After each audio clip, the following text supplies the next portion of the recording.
Morning, good afternoon, good evening, wherever you are in the world. It's Dr. Jan Fortman with Relationship Matters TV. I hope everyone is having a beautiful, blessed day. I've been so busy, as they used to old people say, ripping and running. I've been ripping and running today. However, I am sitting here, I am settled because I have two amazing guests on my show this evening. And one of them is like my heart because we were both in the same, I don't know, well, you could say business. Yeah. Business of educating our young people, which I did for 30 years before I retired and became an entrepreneur, so to speak. But I want to show you something before I bring them on. No, I'm going to introduce them to you before I bring them on. And then I'm going to show you something that is just amazing. So let me introduce them first. And then I'm going to show you something. So, who do I have on today? I have on Rufus D. Thomas, who is a motivational speaker, an outstanding motivational speaker. And he is a native of Savannah, Georgia. He graduated from Savannah State University, and he pursued his graduate degrees at the University of Florida and National Baptist Theological Seminary. He's a former business owner, corporate executive, and an ordained minister of 27 years. We got to talk about that. In 2015, he formed a motivational speaking business called Raising the Roof. And guess what? It's raisin, like raisins that we eat, and roof, like RUFE, Raising the Roof Communications. And, and I don't know if I should say this because of some of the folks in my audience, but he is a Phi A, Alpha Phi Alpha fraternity. That's because, Mr. Stephens, I know a lot of Omegas, okay? And who else do I have here? His daughter. Her name is Connie Johnson. She is the quintessential educator and certified counselor with 16 years in education in a Texas school district. Oh, honey. Her passion is for the advancement of young people. And we're going to talk about exactly how she does that. But I said I want to show you something first. So let me show you something. We're going to talk about it.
Well, good evening, Hello there. Connie.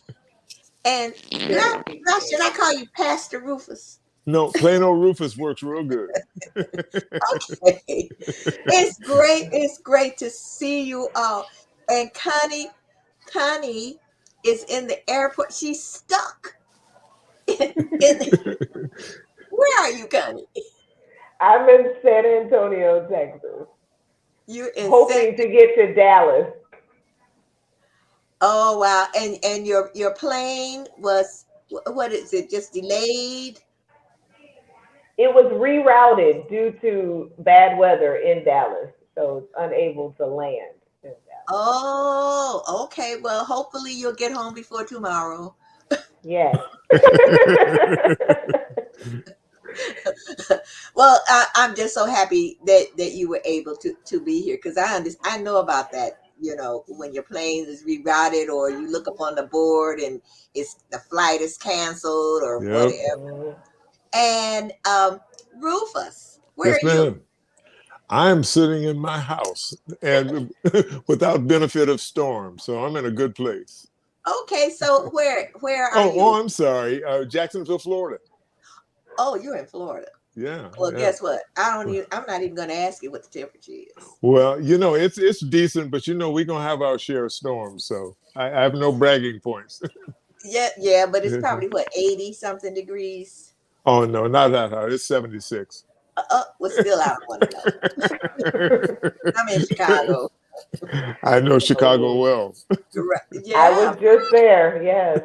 yeah, yeah. So, um, you know, I love the book, and what you all are doing is so important as far as this book is concerned, and as far as being educators and helping our young people. So, who came up with the idea of the book?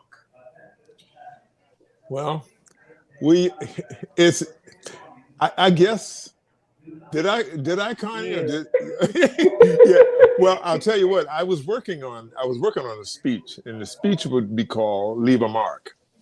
And it was speaking to the issue of living intentionally. And so the more I talk, Connie and I talk all the time, and she was my ride or die friend when I would speak all over the place when she was younger. And so we were talking about that, and I said, that would be a good topic for a book. And she said pretty much, well, good, have fun writing it. She was way too busy. And the long and short of it was, I did a little outline, and the next thing I know, that she said, well, this feels like momentum. And the next thing I know, we had a book. So what? So you were saying you were writing like a presentation, a speech. Was it geared towards teachers, or geared toward children, or? At the time, no, we started talking. I said, it would be great to gear the speech and the book toward teachers, but I told her I couldn't write a book like that without a educational professional. I knew a little bit about it, but I would be a fake if I did this book by myself. So I needed somebody like Connie who knew the lay of the land, and it was the best thing that I ever did. Okay, all right. Yeah. So Connie, uh, did you teach elementary school or high school? Elementary and middle mostly. I would say elementary is my sweet spot. I did teach sixth grade for a few years, fourth, fifth, and sixth mostly. And I'm trying to think. Yeah, I've done some tutoring in the high school levels. I've worked even preschool, so kind of all of them, all of the ages, but mostly in the elementary school. And that's So, where I'm a school counselor. oh, I was going to say. So are you still teaching, or are you in the classroom now, or? I am a school counselor in an elementary school, and this is my 10th school year of being a school counselor. Oh, wow. Okay. So tell my audience. I do have some educators in the audience, but for the ones who are not, what does a school counselor do? It's funny. I often get asked this question, and I would say to anybody my age or older, that's 40s and up, what your mom used to do, teach you how to make friends, teach you how to deal with conflict resolution, teach you how to manage and regulate your emotions. Mostly preventative on the elementary level. However, we know that, as I often say, mental health is a real thing, even for little people. And so sometimes we do risk assessments and crisis management and things of that nature. But a big part of my job is teaching lessons to all of the student population, So a lot of preventative work and teaching them how to manage their emotions, how to deal with others, how to, one of my favorite lessons to teach is about perseverance. So just how to develop those skills that are going to help you be successful in life. Oh, okay. All right. And I ask you that question because I remember the counselors when I used to be a teacher in an Yeah. elementary school and in a high school, and a little bit for junior college. But one of the things that the counselors in my school district would complain about was paperwork. They could never really get to the students like they wanted to. So I'm very happy to hear that you are able to work directly with students. Yes, absolutely. That is a big part. As a matter of fact, there was a recent bill made that 80% of my time has to be directly interfacing with students, and only 20 with that paperwork. So it takes some creative scheduling, as you can imagine, of my day. Well, wow. Well, that's wonderful because when you mentioned mental health, that so many young people today, uh, and I don't know if it happened because of COVID or if it's something that we didn't recognize in young people, but more and more we're seeing that young people really have a lot of mental health issues. So Absolutely, absolutely. so Rufus, Yes. so what part of the so you weren't in the schools. So what part did you play in writing the book? Well, Who did you put I, the words down? I have been fortunate. We come from a family of educators, and so Connie's grandmother was you use the word quintessential. She was the quintessential educator. In fact, my first book was about her called Life Lessons from Miss Maddie. And she taught school all over rural Georgia. And so I was always interfacing with school situation. I spent 30 years in school nutrition. In fact, I lived in Chicago and I handled the Chicago public schools. So I probably ran across you. Oh, Uh, so I was always talking with school people, with principals, business managers, and people, and not about curriculum stuff, but the life of a school. And so I understood some of that. I had a very short career as a substitute teacher.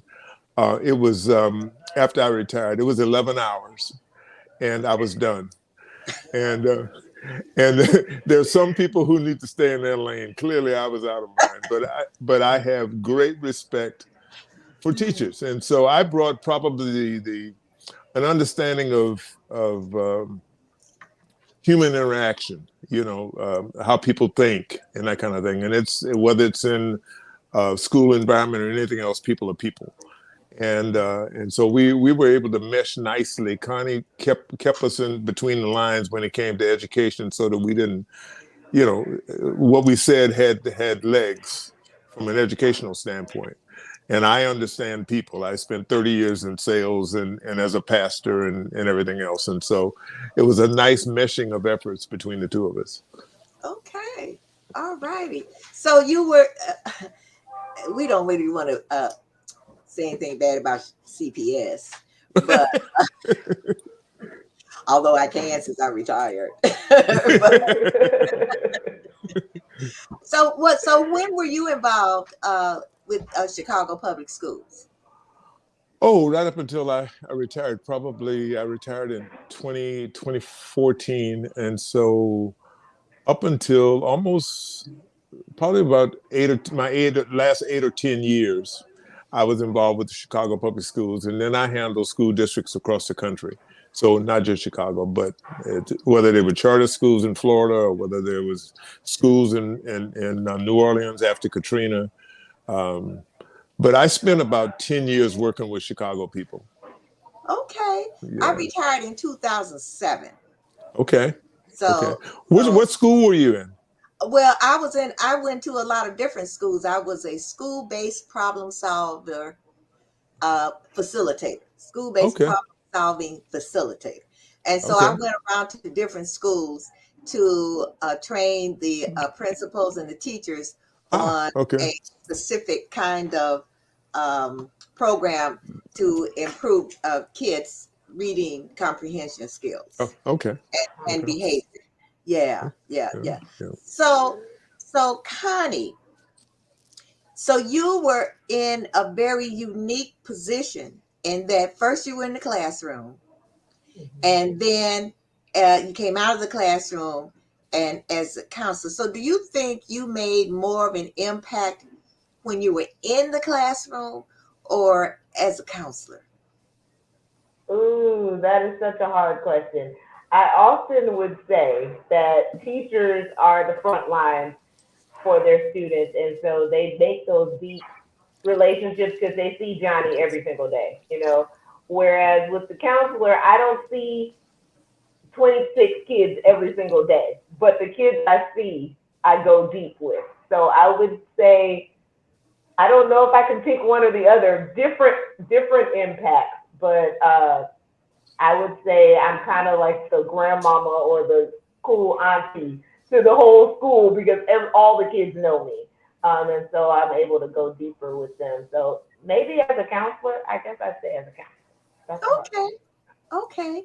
So, are you like with the special kids, are you a part of their IEPs or individual education programs or processes? Are you do you involve yourself with that also? Sometimes it just depends on the kids. However, we at my campus we have what's called a RISE unit, which is a life skills classroom with special needs students, and so I go and I teach lessons in their classroom as well, and then I work with those students one on one as is needed. So, and sometimes I'm included in their IEPs, but not always. Okay, all right. So now that you've come out of the classroom and you are a counselor, um, your book mostly talks about teachers. And so I can imagine that you like when you're in the classroom, you kind of focus on your kids. And as a counselor, you focus on your kids, on the kids. But when you're out of the classroom, did that give you a better idea of teachers and what they go through as far as the kids in the classroom? I think no, actually, I would say my years of experience in the classroom and interacting with teachers, and I still am in the classroom, but not nearly as much as I was when I taught. I'm not in the same classroom, let me put it that way, as much as when I taught. But no, I would say being in the classroom gave me the experience to really I mean, I do tell a few stories about myself, my teaching guidance lessons or counseling lessons, but I feel like being on the forefront and on the front lines, like educators are, is really what gave me insight into that. Not so much looking at them from, not from taking a step back. And so the title of the book is Leave a Mark. And I know Rufus was doing a presentation, Leave Mm-hmm. a Mark. Mm-hmm. And so why did you all decide to focus on teachers, so to speak, in the educational system? How did that translate or transfer into that? Either one Uh, of you. Yeah. that was an easy one. I think it was easy for Connie too. We talked often from the her first job as a teacher. We would be talking probably at least once a week in depth about the different things she's doing. And like I said, I came up around the whole teaching thing. My mother was so involved in teaching. She would bring needy kids home, and take them to the mall or something like that. That's back during the time when you could do that. And And so there was always this interface with these students. And I remember at her funeral, a lady stood up and she said, they called her Miss Maddie, and she said, I have a Mercedes Benz in the parking lot, and that's because of Miss Maddie. And so this idea of being around students, so it was an easy, I could have said leave a mark, and that's a generic thing that you could make a speech, anybody can make a speech out of that. But this one made more sense, and I wanted Connie involved because I know her story. I know every school she's been to, every principal she's been with, and many of the dark days that she had. And I am her in-house cheerleader. And so when it got rough, she has named me Barnabas because I'm such an encourager.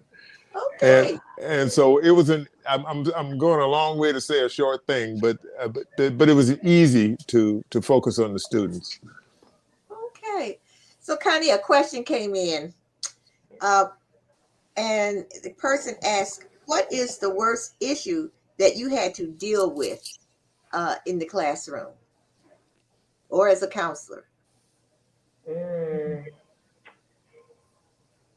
Not having what I needed. And I think resource-wise, not having what I needed. And I can think of certain situations, I feel like that plays itself out in the classroom with hard situations with kids or disciplinary issues with kids. And a lot of times that comes back to I didn't have what I needed. Maybe I didn't have the support staff to assist me with a difficult student, or I didn't have the know-how to be able to manage different behaviors. Sometimes I've worked in a lot of schools where we didn't have the resources to be able to really support our students the way we might want to. And so, I mean, I can think of a lot of different difficult situations, but I think that would be what I would say is not having what I needed. And really one of the things that brought me out of the classroom was that I would frequently have lunch with my students, and it got to be to a point where they had to sign up because there were so many wanting to eat lunch with me. So we had to schedule it. But I remember sitting in there one time and they were telling me about the things going on in their lives. And I thought to myself, I need to go back to school. I need to get some resources so that I can help them. And so I would again say for a lot of different times not having what I needed, but that was one of the things that drove me back to school to say I need to get more resources so I can help these kids, because anyone can listen to them, but how can I help them navigate the hard places they're coming from so that they can be better because of it? So, when you're saying resources, exactly what are you talking about? Financial resources. Sometimes we didn't have the paper to make copies on. Sometimes we didn't have support staff. A lot of times I worked in some schools where behavior was a major concern. And so not having others there to support us to be able to maybe help regulate a student, or because also having been in the classroom, I had school counselors on my campus, and some of them were hands-on and others of them weren't. And some schools had intervention specialists and people that would work with students that had other underlying issues.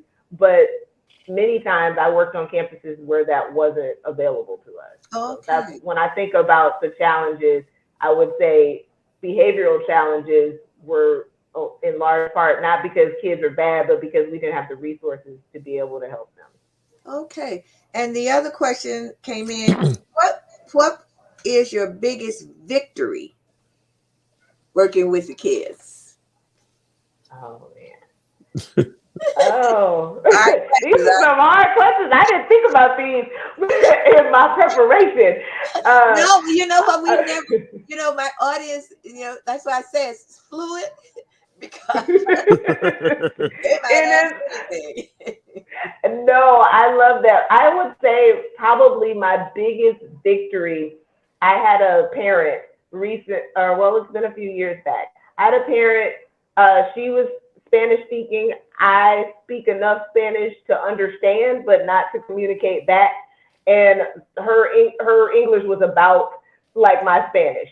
And So so she was needing some resources, and I was being able to provide them as the school counselor and just going about doing what I needed to do. And then she came to me 2 years later when her son graduated from my campus. And she came to me and she was speaking to me in broken English. I'm speaking to her in my broken Spanish. And she's saying to me, I just thank God for you. I pray for you every day. I just am so blessed that you were able to help my family. I remember when you helped us 2 years ago. And I just wanted to, hug your neck and just say, God bless you before my son goes on to another school. And so I remind myself that that is why I do what I do, because often as a school counselor, we go forgotten. We don't get teacher appreciation gifts. We don't get, a whole lot of recognition sometimes. But when we go deep with families, it matters. And so I would say I can still remember that mama's face. And that just warms my heart that that's what I do is not for the accolades, but so that I can help someone in need. that is so wonderful. I really applaud you. And a lot of teachers, we definitely don't work for the money. No, we do not. Definitely not, but that is so wonderful. And I know that warmed your heart. So what I'm going to do, I got to go to a quick commercial. And when we come back, we're going to dive deep into your book. Awesome. Okay. Right. Great. All righty now.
We are back with Yeah. Rufus Stephens, Connie Johnson, and their book Leave a Mark. So let's dive deep into Leave a Mark. So your book is mainly geared towards teachers. Is that Yes. correct? Yes, Yes. yes. Yes. Okay. And so why is it important to leave a mark? The first let's talk about the different marks. So why don't you just take us through your book and the Okay. different marks that you spoke about? Yeah. So I'll just go to the table of contents and just walk down them. We have we started off with the painful marks, and we'll talk about that in a bit. And then we move to the marks of visibility, the mark of accountability, the mark of listening, the mark of empowerment, the mark of caring, the mark of belonging, and the mark of safety. And Connie and I talked through them at length, and we just felt like those things played so well into the kind of things that she or any teacher would want to have done to benefit the kid, not just now, but for the rest of their lives. And so that's where that all started. So let's talk about each individual mark and what Okay. teachers can do to leave Okay. that particular individual mark. Okay. Well, let's start with the first one, the painful mark. And if you read it, you know that it's full of examples of, for lack of a better term, errant teachers who were, and because I was involved in some of them, they were pretty self-absorbed educators, and in some cases were teaching for the check and not for the kid. Here I am, a senior citizen. I'm still talking about the effect of painful marks, and other people talked as well that you just be aware that as an educator you could inadvertently leave a painful mark. One of the ones that we talk about in the book, and I saw it so much, and I can't believe that it has stopped. Some teachers are so impressed with very, very smart students. They set up this kind of caste system in the room so that when they ask a question, they expect the student that's never got anything less than an 8 to raise their hand, and the B minus student back here is waiting for a shot, or the C student is waiting for a shot, and they never call on them. And so this, I say, unintended caste system is awful for a child to know the answer but never get a chance to do that. And I call that a painful mark. And I saw that all too often. And so that was just one of several painful marks we talked about that people should stop and just think about what you're doing, what you're saying, what could be the effect on this child, not just today, but years down the road. Name calling, and all those kind of things that, this kid has left your room damaged and you don't realize how much. And so that we started off with that one. Okay, and Yeah. there's teachers who say, why aren't you like your older brother? Or why aren't you Oh like, my goodness. I Yes. had your sister and she was, Yes. smart, experienced some of that going around to the different schools. And teachers saying this disparaging remarks to kids. And you're right about calling on the smart ones. Mm-hmm. And it's the C student that has the answer, or may be too shy to raise their Right. hand, Right. and Right. feel that, Yep. they're being ignored. Okay, right, Yeah. Yeah. right. Yep. Yep. It doesn't. It's, It will affect you. I just a little story. When I was in high school, I got a D in English, and I thought, like she gave me a D, but she's always calling on these other kids. Well, guess what? When we had when we had a class reunion and teacher was there, I went, guess what? I got a doctorate degree. And you know what I'm saying? And so you would think that I would have forgotten all about that. But it you, does. Yeah, it does. It lingers. well, one of the best stories I've heard yet was Steve Harvey tells the story in his book, Jump, that the teacher asked the kids, what do they want to do when they grow up? And he said, I want to be on TV every day.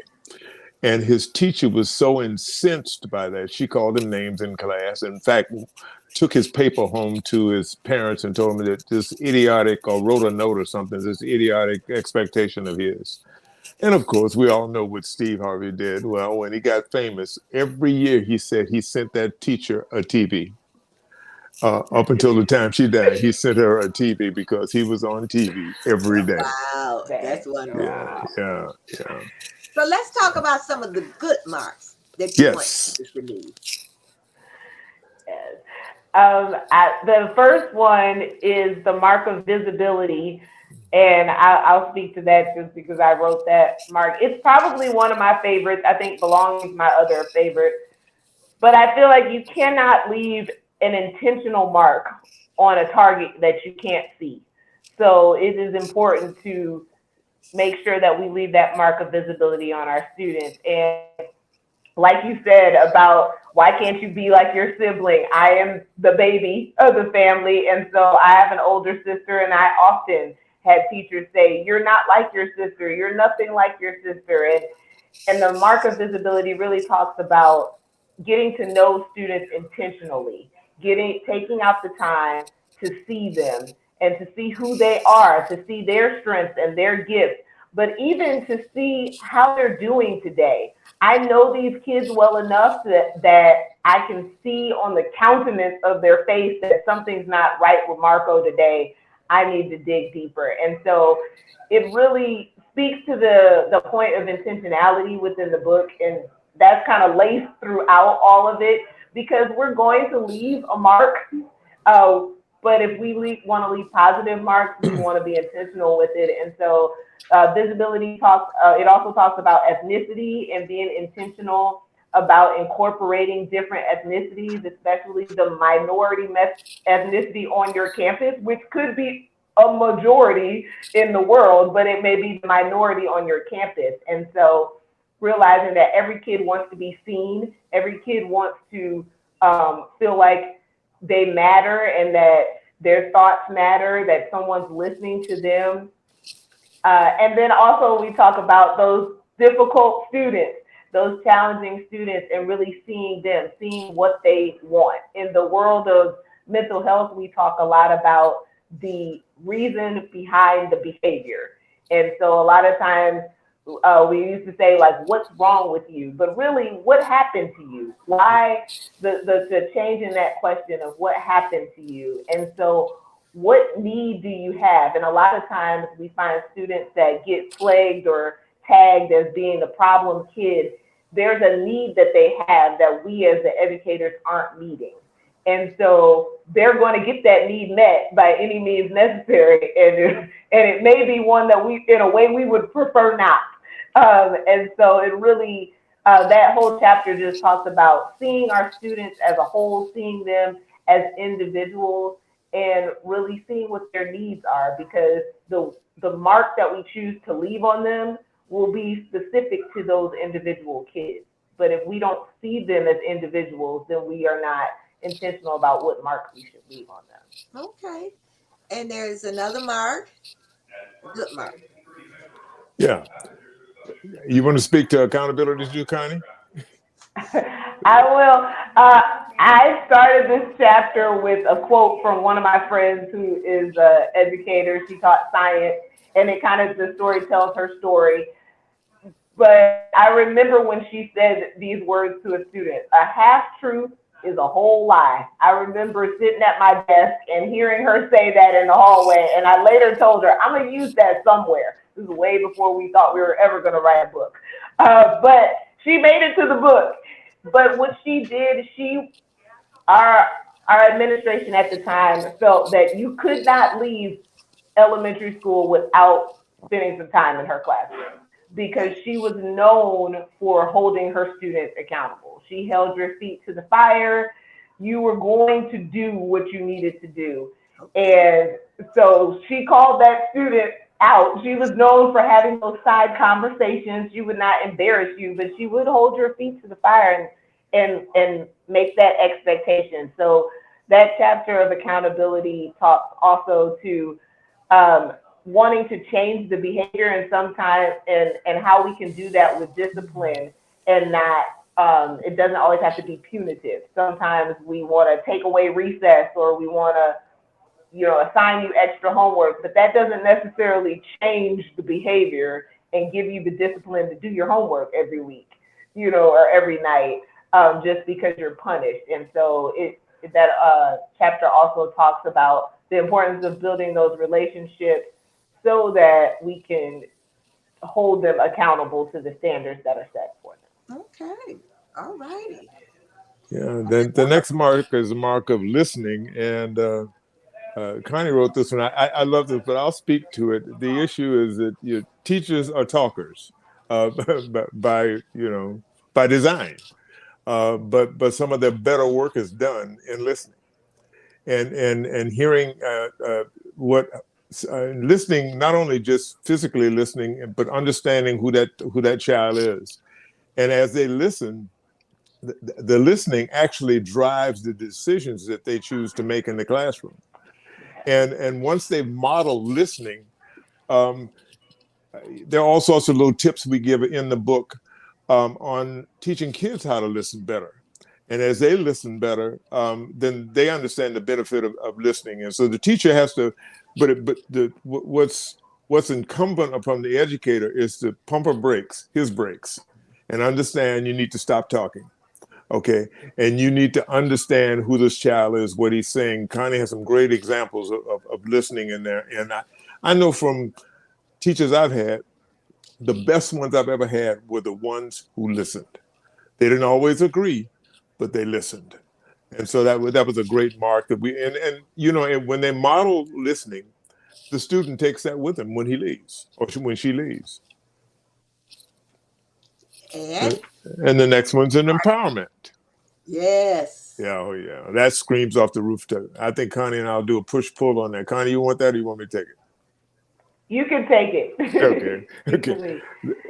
This is, it's a bit frustrating because this one seems to me so easy to do and so infrequently done. There is nothing like empowering a kid. And a simple little word like, I'm so proud of you, or celebrating you for something he or she did. And it doesn't have to be any grandiose thing, but it's something they did. I don't think some educators, good educators, understand that, and they do it every day. But I think some educators don't appreciate that you can empower a child for life. And the converse is true, but we're not talking about painful marks. We're talking about good marks. You can set this child up for life because you've empowered him. We give little tips and little exercises and things you can do in the classroom to help that process along. That's wonderful. I would say. Go ahead, Tim. I would just tag on to that. It's somewhere in the book, it talks about educators get the unique opportunity to edit people's life stories, and I think empowerment is where you get to be able to do that. You challenge kids to be able to do something that they may not have ever thought they could do, because in that chapter it mentions a lot about helping them to see what they can't see because it's so close. They're so close to it, and teachers get to take that step back and empower them and push them to do stuff they may not otherwise think they could do. So I love that chapter too. That's very true. I was a part of a symposium called The Power of We, and we had 250 kids from what we did in Atlanta, and then we did it twice here in Chicago. And the kids that we had were not the A students, but the C students, the D students, some special students, and the whole premise of the symposium was about, and these were elementary school kids, about empowerment, what they can do, and don't let anyone tell you to stop. And I told them, I said, look, when I graduated from high school, it was 59 kids in class. I was number 58. That's, from the bottom. Right. I was number 58. And so there's a song out, started from the bottom, now we're here. And I told him, started from the bottom, now we're here. And I'm saying the same thing with you, That's right. and some of the kids came up and, to me and was talking, about that and how, oh, well, I thought this and I thought that. And I said, yeah, like, don't let anybody tell you, what you cannot do, Yeah. what you That's right. cannot do, because you can. That's So right. now what's That's the next right. one? What's the next one? The mark of caring. Did I do that one, Connie? Did you do that one? You wrote that one.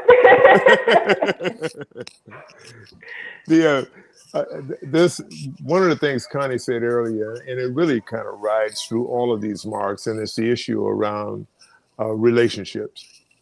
There's an old saying that they don't care how much you know until they know how much you care. And when an educator goes to great lengths, and let me back up, doesn't have to be great lengths, but outside the box to show a student that he or she cares about that student, it speaks volumes to the impact that they will have on that student. And what the student has seen, the student will likely model later on. But we have some nice tips in the chapter on caring about things you can do to help model the issue of caring, because so many, and Connie can vouch for this. So many classroom situations, the children are treated like cattle. The bell rings and the bell rings, and they're in and they're out, and there's no touch. There's no relationship touch. And so again, they don't care what you know until they know that you care. Exactly.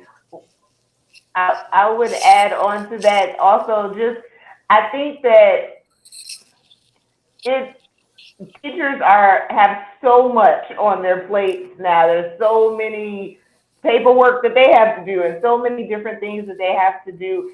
And the challenge is to take the time to care. And one thing I really wanted our book to not just be for novice educators or brand new educators, because I do think relationships is the foundation for education. Like, you're not going to, Rita Pearson says, kids don't learn from people they don't like, but it's going to be hard to teach kids that when you don't have that relationship with them. So that foundation is so necessary.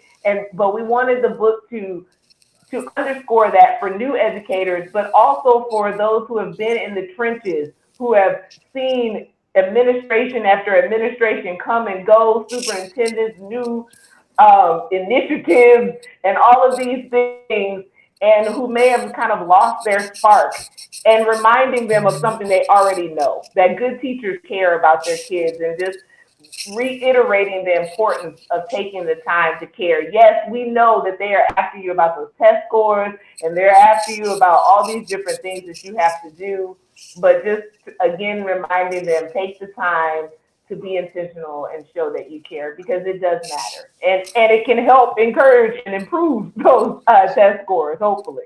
Yeah. Now, what about the power of safety? Well, you know what? That one, I wrote that one, and I was impacted in a school in South Holland, right there in the Chicago area.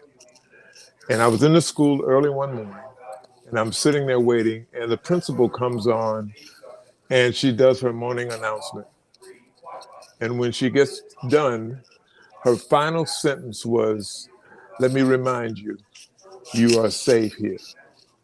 And that was so impactful. I remember going to her office and telling her that, I put myself in the situation of being a child that's going through hell at home outside these Yeah. doors. Yeah. And Yeah. now I get in here and somebody tells me I'm safe in them. Yeah. What that does is immediately it opens the door for learning. Yeah. Because if I'm carrying the burden of home into the classroom, I can't speak as well as Connie can speak to it, then I'm having a long day. And for a principal to kind of set that tone is wonderful. One of this chapter challenges educators to be intentional about it, so that they produce rooms that feel safe, and from the safe atmosphere comes learning, and so that's what that chapter is about. Okay. Well, another question came in. What part, if any, do the parents play in all of this? Parents are the child's first teacher, and whatever they're teaching, but the kids are picking it up, whether they're doing it intentionally or otherwise. I would think I would speak for most educators where we want to partner with parents because we can do only so much that we can do. And yes, we spend a lot of time with them. 7 hours is a long day, 5 days a week. But parents are there with them. And so I would say parents play a huge role in really building those and leaving those marks. And also, as a parent who's still parenting my um, minor children, so still parenting, I see parallels throughout, and I even reference both of my kids in the book. But I see the parallels throughout, and I often say a good teacher is like a good parent. You have to have that accountability. You love them, you empower them, you're their champion. This could run parallel, and I really feel like this book could be written just to parents, but obviously it's an ode to teachers as well because good teachers and good parents are one and the same. And another comment, and a comment came in. Let me show it. Okay, okay. Boy, it's taking a while. Let's see. Let me show it. Let's see if I can show it. Yeah, it's from Jacqueline Rogers, and she said, "Children express their intelligence in different ways. Teachers should find out which way."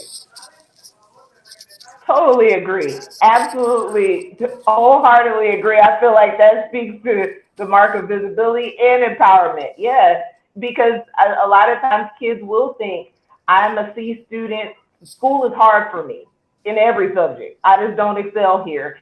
And if that's all they can do, if we're just holding them to a standard of a score that they can get on a test or a grade that they can get on a report card or even perfect attendance, if that's the only thing that they can do and we don't see their ability to be intelligent in other areas, we have missed the mark. And we're failing them. We missed the opportunity to really impact their lives. So I totally agree with that one. So, we got about 3 minutes. I want you both to leave. What would you like to leave my audience with, Rufus? Um, I would like to remind teachers of something they already know. I hope they know it, that you have the great ability to create phenomenal people. You know, I think there's one of the quotes in the book that says that teachers make all other career paths possible. Everybody is taught by a teacher. And so you have great power, great potential, and everything else. And sometimes the routine of the day beats you up and you don't appreciate how great you are. So I hope you come away understanding that you are an awesome champion of these children. Connie? I would almost echo that completely. Teaching is a beyond a profession. Teaching is a calling. Yes. And those who are in it for the real deal are in it to make relationships, to change people, and to change the trajectory of kids' lives. And I would encourage you not to get beat down or discouraged by the bureaucracy and even what society may think of us because we get a bad rap. But I would say be encouraged that you matter and you're making a difference, even if the kids don't always have to come back to tell you the difference they make. Because we've just sung praises of teachers here that may have never heard from us. And so I would say to educators, know that you are making a difference and keep doing what you're doing. Keep trucking, keep being intentional, keep making a difference. I totally agree. The best feeling in the world is when an adult comes to you and my name was Miss Lowe. Miss Lowe, Miss Lowe, and start telling me, like how I influence them and what they're doing now, and they say, "You remember me?" And I'm like, Oh yeah, even though it's up and No, you know, and and it makes you feel so good. That you have left a mark, a good. Amen. That's right. That's a right. good mark. That's awesome. Thank you all. I'm gonna play your book again now. If they want to look, I got so involved with you. If they want to get in contact with you, there's raising the roof at gmail.com. That's right. And also, if you want to get in contact, Connie, I put her in the big writing rooms. It's Connie Johnson author at gmail.com. And if you want to get the book, and you should get the book, Yes. it's on Yeah. Amazon.com, and it was a #1 bestseller. It was. But I want to thank both of you for coming on my show as guests, because you are doing a marvelous work, marvelous work. Thank you. Thank And you. Connie, Thank you so much. you should get in contact with these school systems, because I think that's a book that teachers need to have right on the top of their desk, so that, Amen. yeah, so really, really, so that when those trying times come, they can pick that book up, read a chapter, put it back down, and get refreshed and reinvigorated, because really, I really admire both of you. I really, really do. You all are really Thank you so close to my much. heart, because I was Thank you so involved much. with kids for over 30 years. So thank you so much. Thank you, And Jan. Thank you yeah, for having us. thank you. So you all have a beautiful, blessed rest of your evening. And Connie, I do hope that you get your flight to Dallas, so you can spend the Thank night. you. Me too. All right. Good. Okay. Take care, Bye Jan. bye. Okay. Bye-bye. You all take care too. Wow. That was just beautiful day. Are really doing beautiful work, and I'm going to play their book again. I'm going to not even do my stuff. I'm going to do theirs. So let me find it. Here it is. Leave a mark. Leave a mark.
Well, this was really great. It was really great. Thank you. Thank you both.